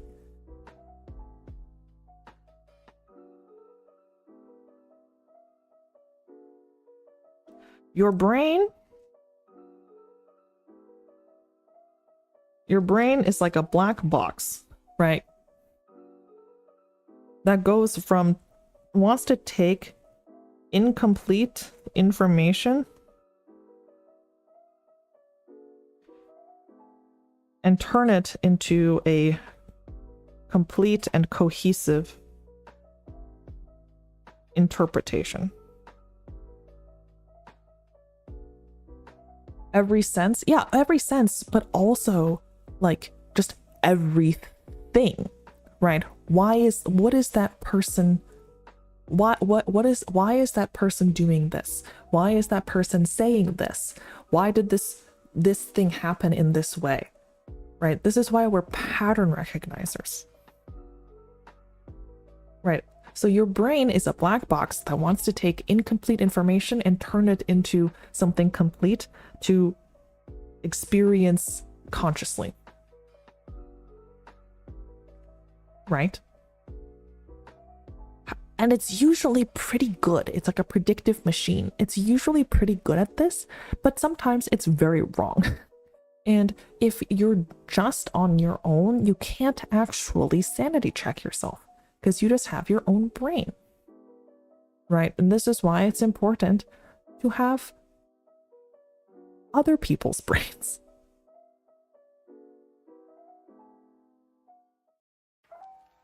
Bum, bum.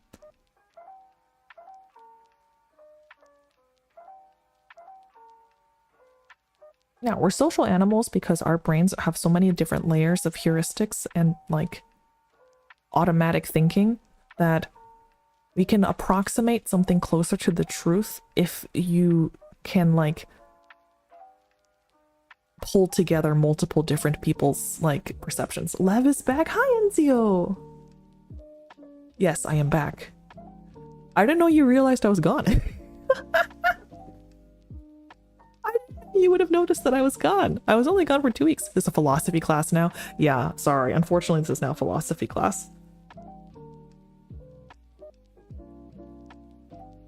Let's create a hive mind. Please don't create a hive mind. Let's not, actually.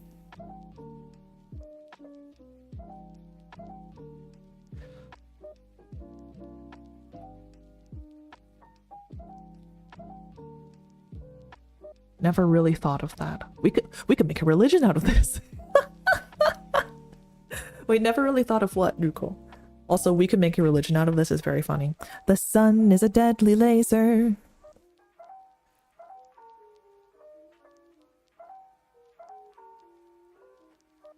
Oh. The hive mind is already here. The hive mind is chat. The hive mind is chat. Is that real? Chat, did that really just happen? 2 weeks is a long time in the digital space.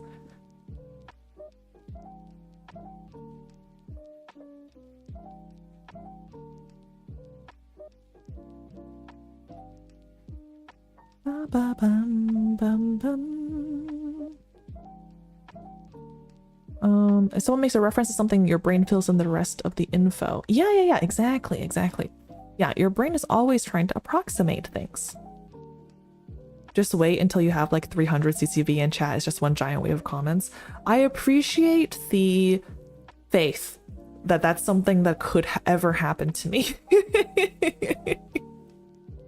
I appreciate the fight. Not anymore, there's a blanket. Not anymore, there's a blanket. The sun is a deadly laser. That is like so many of my vocal tics is from those videos. Ugh.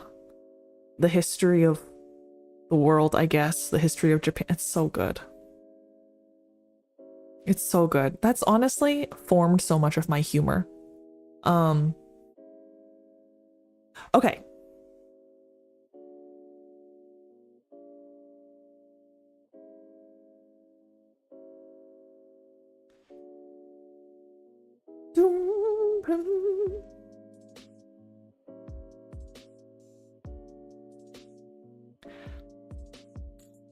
I have a visualization for you guys, and I hope that this kind of makes sense. Okay, so in a more secure relationship, or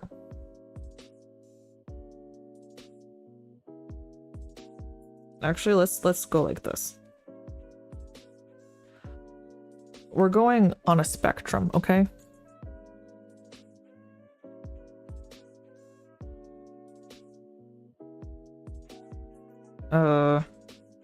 This also doesn't look quite right. How do I make this make sense?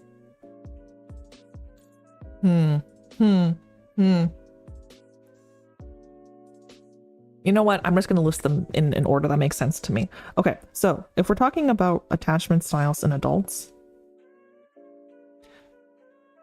the names don't really matter. The names don't really matter. Let's just say, like, it's just that we know what we're talking about. An insecure, avoidant attachment style means that in this relationship, there's me and there's you, but there's no us. Okay?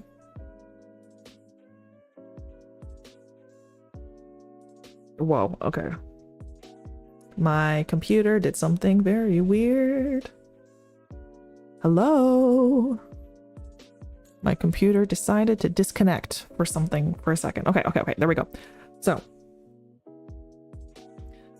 in an avoidant relationship, there's me and there's you, and there isn't really like an us, right?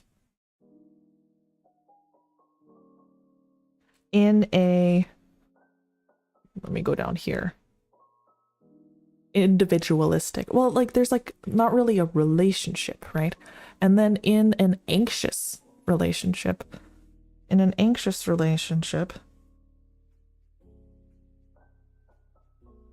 there's only us. Does that kind of make sense? Let me like erase this so that it looks a little bit more normal.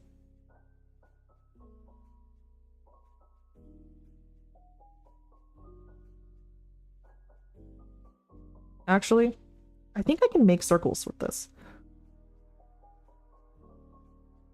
Aha.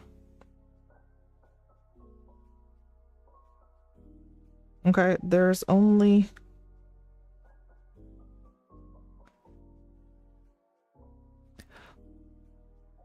momentary lapse in consciousness, don't worry. Yeah. Venn diagram jump scare. I know, I'm sorry. Right? And then there's a more secure relationship.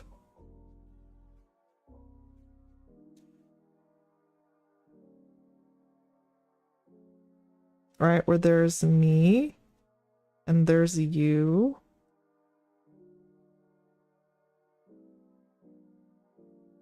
And there's also an us. I guess we're doing circles now. Yes, we're doing circles now. Don't worry about it. And we're doing circles and I'm coloring. It's great. No, it's actually a good representation of ideas, IMO. Yeah, I mean, I think so. So thank you for validating this. Let's see. Let's do some other colors real quick. Wait, green is yellow and blue. Perfect. Okay.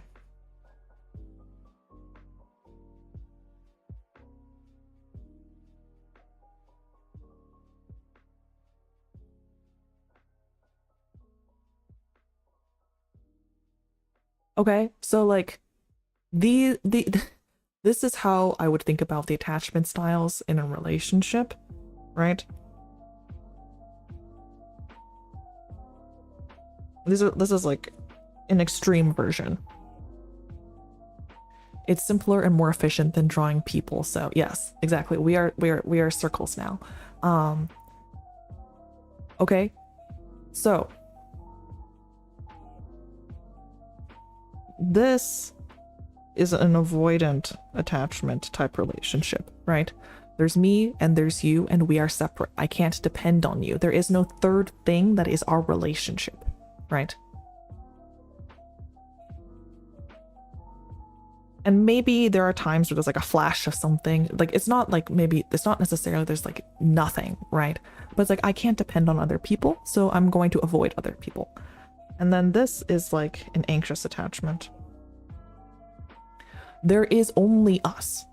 Without us, there is no me. So if you are gone, I don't know who I am. Right? It's a merging that leads to the sense of anxiety, because it's like without you, I don't know who me is, because I only feel like myself as an us. Does that make sense?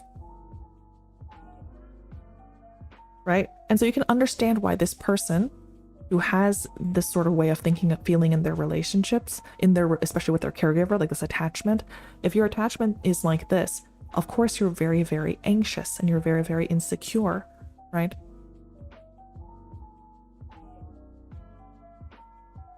Because at any moment, your identity could fall apart. Without other people, you don't know who you are, right? And then this is like a more secure attachment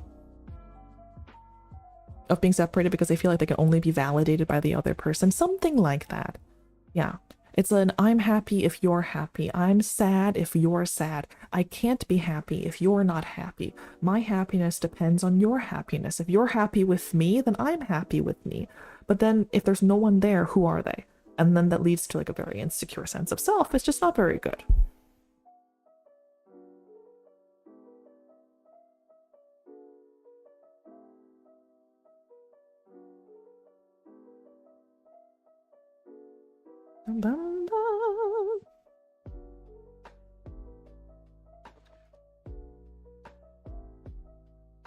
Lev, I think I went from one extreme to the other. How do I fix myself? So that is the question of life. Sorry, this is not very helpful, but I can't give you like actual advice, like medical advice. What I will say is that that is pretty normal, right? Because let's say you start here as like a very avoidant situation, right? And you go like,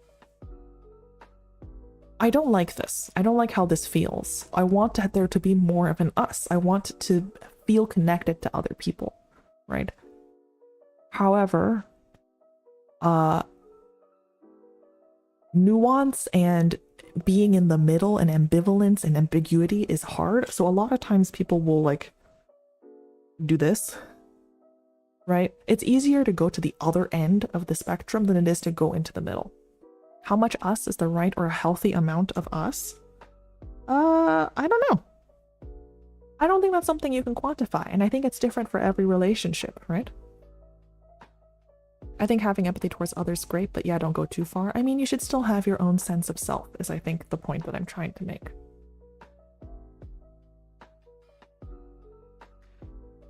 Like, obviously, again, this is a spectrum, and it's not to say that like this is bad or this is bad, right? Different things work for different situations. I think what they're trying to describe is that like this kind of relationship with your primary caregiver can lead to a lot of can lead to some problems, and this kind of relationship with your primary caregiver can lead to some problems, but that doesn't necessarily mean that you need to have a secure relationship with every single person in your life. That doesn't necessarily make sense. So yeah, it depends on the person, depends on what makes sense to you. It depends on the relationship itself. But I think that a lot of relationships, a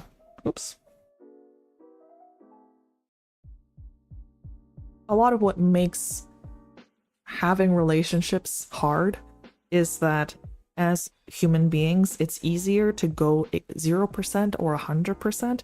Anything else is hard. Shooting for 50% exactly would be easier than it could be anywhere in the middle, but like it kind of depends on you. But that's the truth, unfortunately. Anyways, I hope this is kind of helpful. I like this diagram that I've made. I'm proud of it.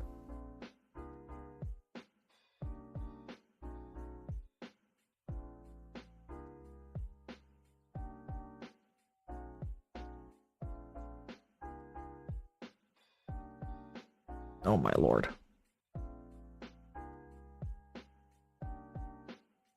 You are always helpful?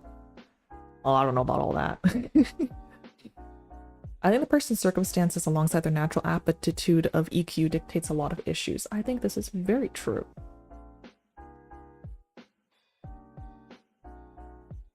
I think that's very true. Okay. Why don't I go back to here and then go here? Ta-da! Entertainment and education. That is the goal.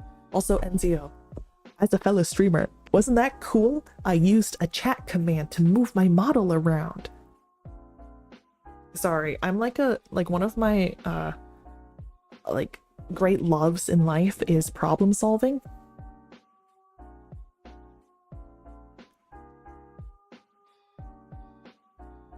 It's like, I love problem solving things, and so making things easier for myself is great. So many humanistic therapists would be proud of your diagram, Lev. This is literally Carl Rogers' sense of self in a way.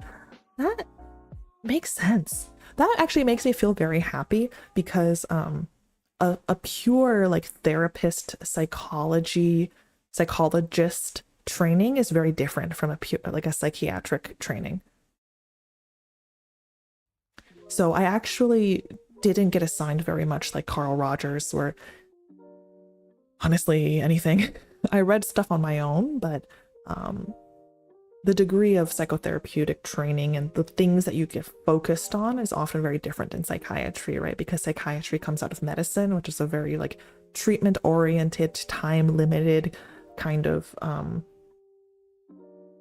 area of study, I guess. And so obviously psychiatry and psychology are related, but I will say that the area of the United States that I trained in does tend towards more cognitive behavioral therapy, which is like you have a manual and you have worksheets and you do it for 12 weeks and then you're done, as opposed to like a more psychoanalytic kind of thing. Kamiyoshi is an efficient person. Thank you. Also, Kamiyoshi is crazy. Kamiyoshi is crazy. Kamiyoshi is crazy. I can't believe I'm anyone's Kami. That can't be real. I'm not anyone's Kamiyoshi. Don't say that. Don't say that. Oh my god, that's a lot of pressure. I'm very flattered. Did you StreamerBot or mix it up? Yes. I used StreamerBot. Sorry, I realized after I said yes that yes is not an appropriate answer to a this or that question. I use StreamerBot. I love StreamerBot. Listening to positive messages while playing Valor right now is a surreal experience. I've never played Valorant. Is it fun? Or is it like we can approximate something close to fun? You're my Kamiyoshi broski? Oh my god.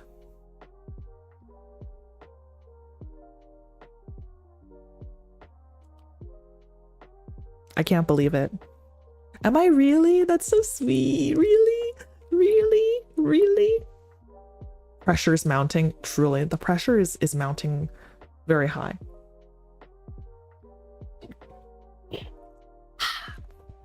The pressure is increasing so much, I don't know if I can take it.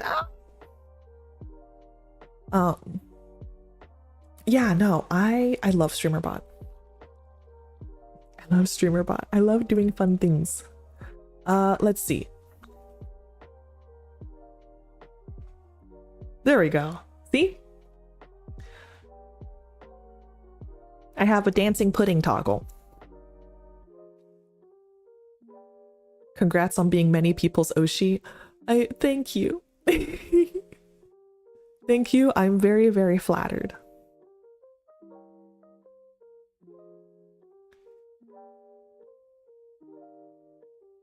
Please don't ever play Valo except for content. Okay. I mean, is it a first-person shooter? It's like a hero shooter, right? That's called a hero shooter, like a Overwatch, right? Like you play a hero, like you play as a person. There's characters.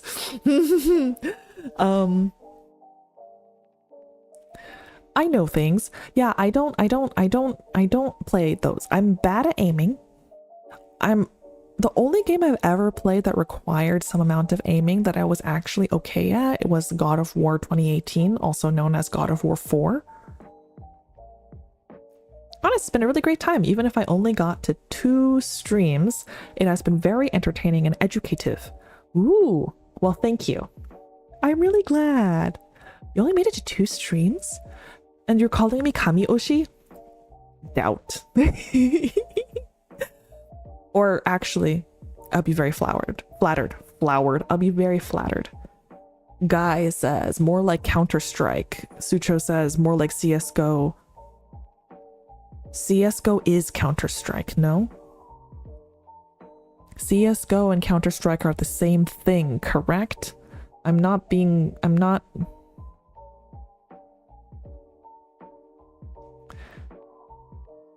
Really? Really to what? That I'm flattered? Because I am. I'm very flattered. I'm always flattered that anyone would choose to spend time with me here, you know? Like, I feel very, very lucky. I feel very, very blessed. I have, like, genuinely, like, such a happy and blessed life. And I'm so thankful for it. Like, not to just randomly get extremely sappy, but I'm so lucky I found a job that I really like. I'm so lucky that I had access to therapy to be able to try to like self-actualize myself and be like, you know what, Lev, even though you are a doctor and you found a job that you really like and you're a doctor, but even though you're a doctor, that doesn't mean that you are not allowed to have fun. And it doesn't mean that you're not allowed to go like online and talk to people and sing. It doesn't mean you're not allowed to have other interests, you know? Because I always was like, professionals. I'm a professional, which means I can't also perform. I have to choose one or the other. And then at some point I was like, maybe the fact that I've always done some kind of performing arts in my life is a sign that I actually enjoy it. Maybe, perhaps, possibly. And so then I decided to try this out as like a middle ground, because obviously I can't like show my real face. Yeah, I've not really been interested in VTubing, but your content is so great. Oh, thank you. I'm so flattered. Wow, I'm really flattered. Thank you so much. That's so sweet. That's very, very sweet. Oops, I almost burped. Thank you, especially considering the fact that I don't know what I'm doing. Even if I have to wake up at 2 a.m. or not sleep, it's very worth it.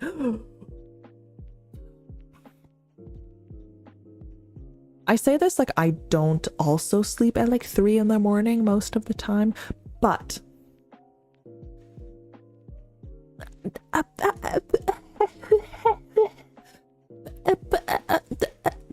the VOD is there. The VOD exists. Oh my lord, my loves, please. My loves, please do not torture yourselves just to watch a streamer live. It is not worth it. Sleep is so important. Do as I say, not as I do. I don't sleep. Wait, guys, I should take a picture of this. I should take a picture of my watch. But my sleep score last night was 45. My sleep score was 45. I'm pretty sure it scored out of 100. I didn't know it could go that low. And it's hilarious because I actually feel fine.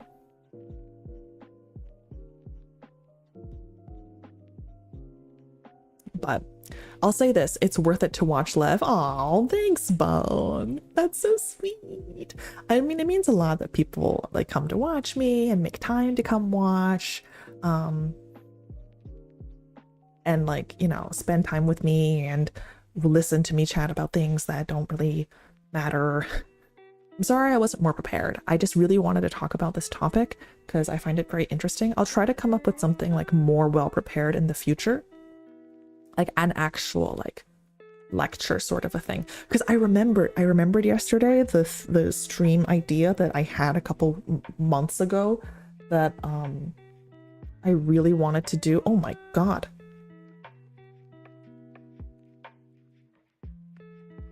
there's something very wrong with the connection between my phone and the laptop, so it keeps like disconnecting and reconnecting, which is why my tracking keeps disappearing and coming back. Oh my god, it did it again.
Oh my god, are you serious?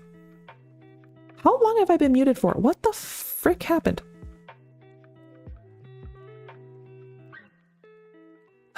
Wait, while your model was still, I could really appreciate the attention to detail. It really felt as if it was breathing from its diaphragm.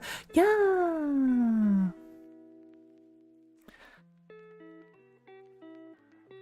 Thank you. Yeah. It has breathing effects. See? No, my audio interface just like entirely disconnected for some reason and then didn't turn itself back on even though it was reconnected because I have to. Okay, so the microphone I'm using requires phantom power.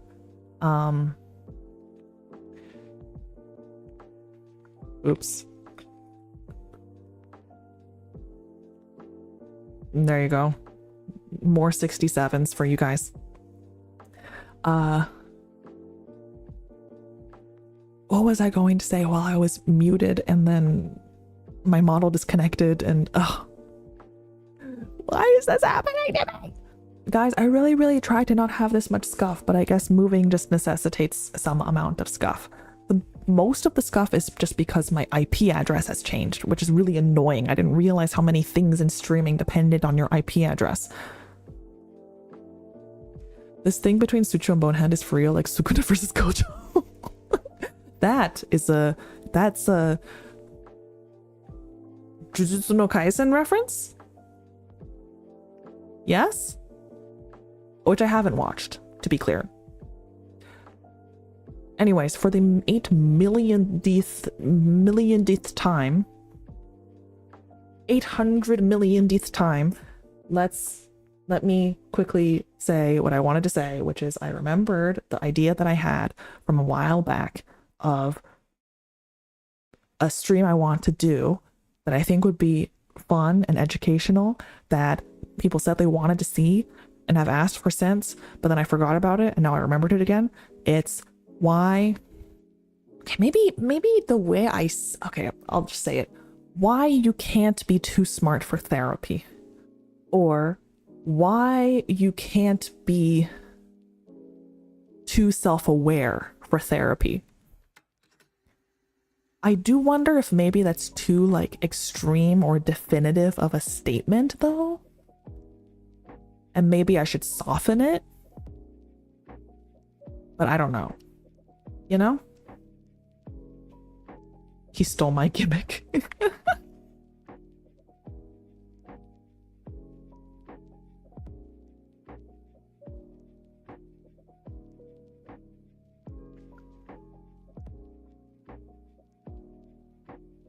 It's a good title to draw people in. I think so. I think that's true. I think it would be a good title to draw people in, but I'm just like, maybe it's too much. You can soften it when actually going into detail. That's fair. That's true. I could do that.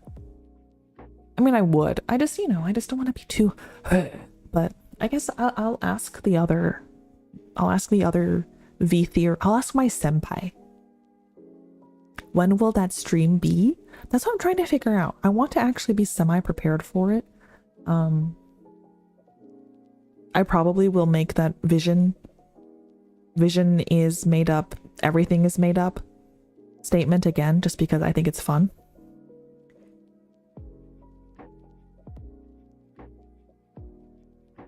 Hell no. I think it's just like we always have gaps in our knowledge that we just haven't found yet. Well, I mean, ultimately, Freud has his flaws, many, but having a sense that there's a large and broad and deep subconscious, I think is very fair. And like the degree to which we are unaware of our own subconscious is actually kind of insane.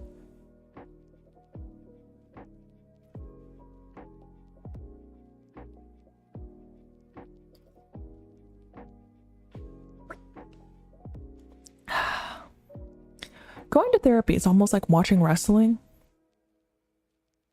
where when you watch, thank you for the head pats. When you watch, you have to suspend your disbelief while going to therapy, kind of dumb yourself down. I don't think you have to dumb yourself down. I think that you can't think yourself out of something that you didn't think yourself into, if that makes sense.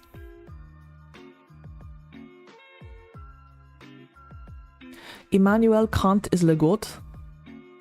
Bro, Kantian ethics is so interesting.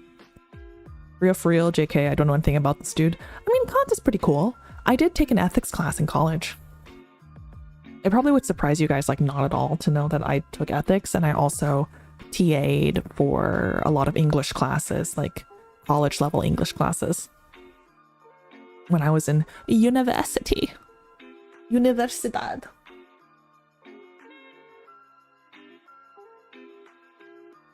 Oh my god.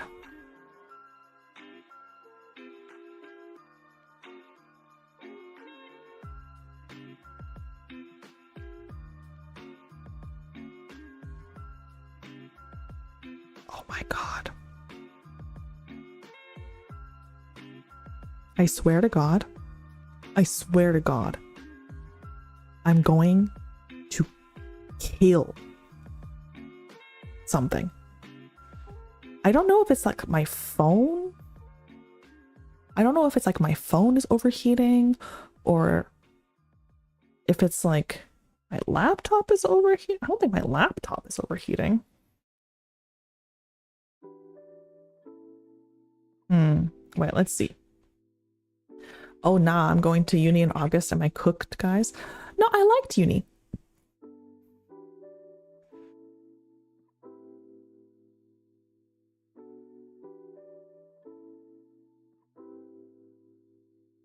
Just realized the white behind your ears reminds me of rice balls.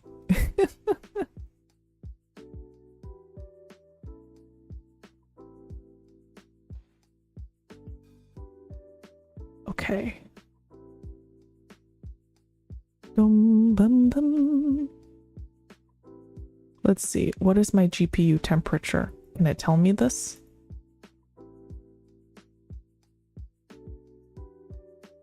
$61. That's not terrible, right?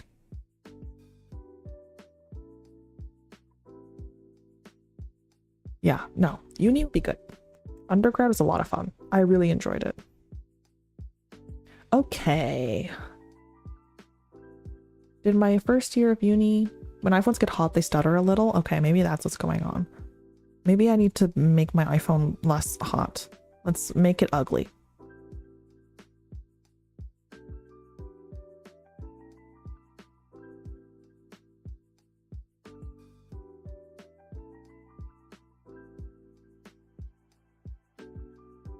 Uni feels better than school, not gonna lie.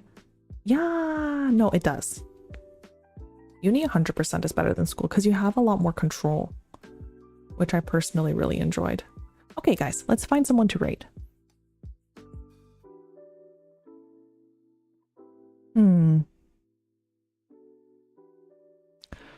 Manifesting Vampire Polycule.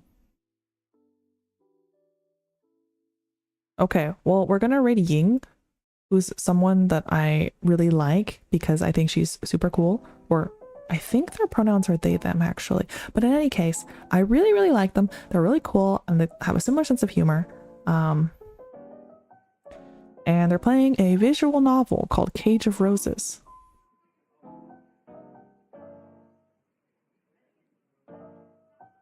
Have a good rest. Don't forget to say hi to Georgia and take care of yourself. We post on Twitter when the stream will be. I want to be able to make it, but I'm too busy, so it's hard to make it without making time for it. Of course, I will post it on Twitter, probably, and I will also like title a stream with that and put it in my schedule. It'll be a scheduled stream. And I also would try to like make it into some kind of content. Okay, I will see you guys tomorrow morning. I already forgot what I'm doing tomorrow morning.